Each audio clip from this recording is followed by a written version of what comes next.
व्रत एकादशी करीन उपवासी गायीन अधरणीशी मुखी नाम हे आपलं तप. पंढरीची आषाढी वारी हे आपलं तप आहे. कार्तिकीची ज्ञानवरांची वारी हे आपलं तप आहे. देवाच्या संबंधानं होणारा जो जो त्रास ते सगळं तप आहे. पण देवाच्या संबंधानं काही काही वेळेला कीर्तनाला जायला इतकी परेशानी होते श्रोत्यांना सुद्धा.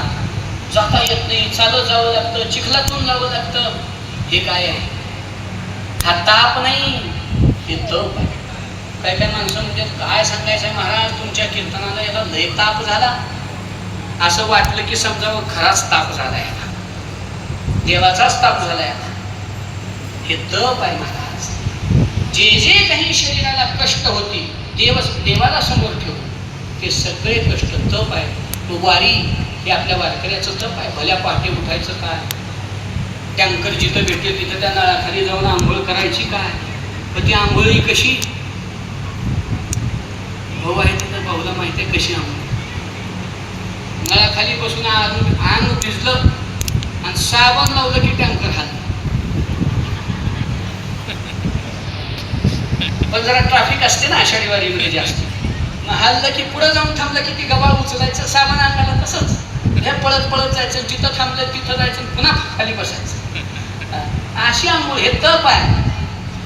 भल्या पहाटे उठून ज्ञानोबरांच्या तळावरती काकड्याला जाऊन उभं राहणं हे तप आहे. एकदा गुरुवर्य तात्यांनी, बंडा तात्यांनी एक लेख दिला होता आषाढी वारीच्या संबंधात.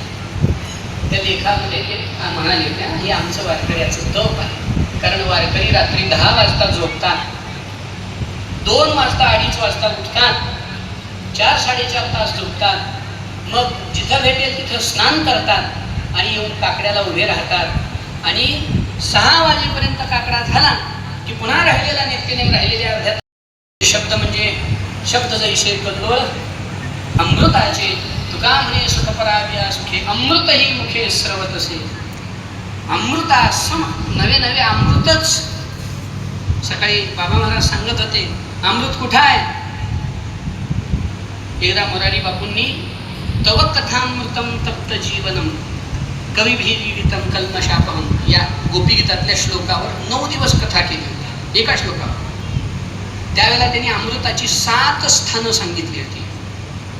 आता माझ्या काही सगळ्या आठवणीत नाहीत 7 स्थानं, पण त्या 7 स्थानापैकी सगळ्या अमृतातलं अमृतत्व कसं कमी आहे आणि भगवत भक्ताच्या हृदयात असलेल्या अमृताचं अमृतत्व कसं श्रेष्ठ आहे हेही त्यांनी सांगितलं होतं. तर खरं अमृत संतांचे वचनच आहे, आली मुखा वाटे. त्यामुळं ते अमृतपान आपल्याला करायला मिळणार आहे. सर्वांना विनंती आपण लाभ घ्यावा. आता आमचं कसं झालंय, तुका म्हणे तेथे होतो मी दुबळा आले या कपाळा थोडे बहु.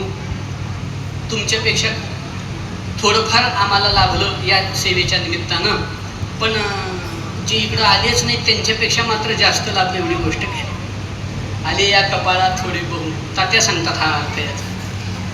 बंडा तात्या म्हणतात की म्हणे जे इकडं आलेच नाहीत त्यांच्यापेक्षा जास्त, म्हणजे इथं 7-8 दिवस बसून आहेत त्यांच्यापेक्षा कमी.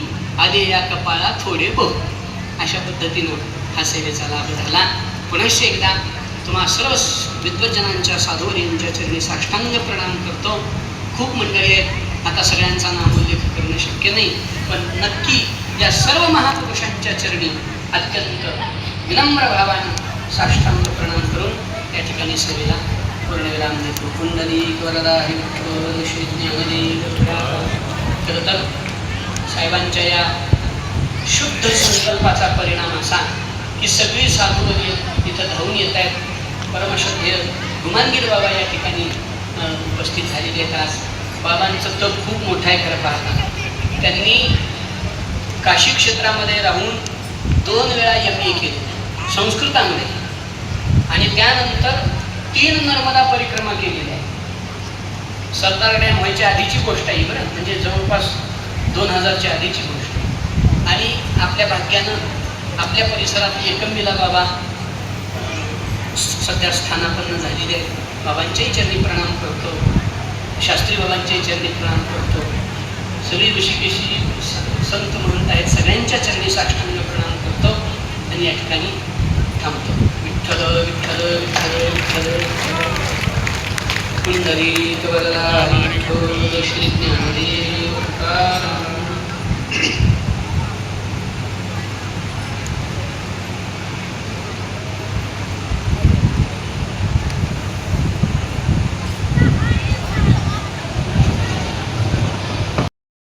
पुढं उपभोगायचं आहे. आता ताबडतोब आदरणीय पूज्य आमचे भाऊ अर्थात नाथब्रह्म वारकरी शिक्षण संस्था ताडबोरगाव काजळी भवनचे वारकरी शिक्षण संस्थेचा हरिपाठ होईल. सर्वांनी ताबडतोब या ठिकाणी हरिपाठाला सुरुवात करायची आहे. बरोबर 6:45 वाजता हरिपाठ संपला पाहिजे. 6:45 वाजता आदरणीय पूज्य द्वाराचार्य महामंडलेश्वर डॉक्टर रामकृष्ण महाराज लव्हिकर यांची कीर्तनाची सेवा होईल. तेव्हा सर्वांनी श्रवणाचा लाभ घ्यायचा आहे.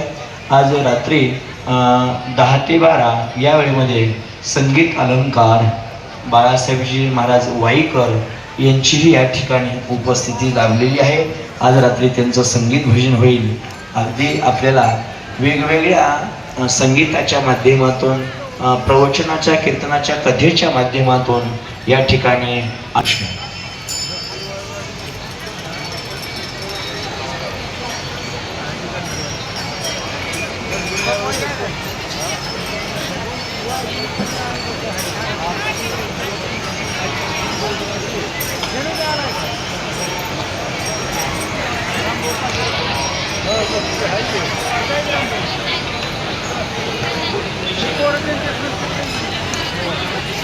आणि का चला चला टाळकरी उभा राहा पटकन. वेळ तुमच्याकडे कमी आहे.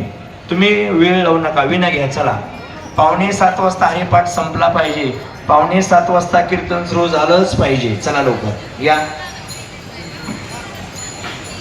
आज रात्री विद्यार्थी आपण आपल्या लाईनीत उभं राहायचंय. सर्वजण लाईनीमध्ये उभं राहून घ्या. चला जे काल उजव्या साईडला उभं होते त्यांनी उजव्या साईडला उभं राहायचे. जे डाव्या साईडला उभं होते त्यांनी डाव्या साईडला उभं राहायचे. जोरदार दररोज प्रवचन झाल्याचा व्यासपीठ बांधून ठेवल्यावरती यायचा.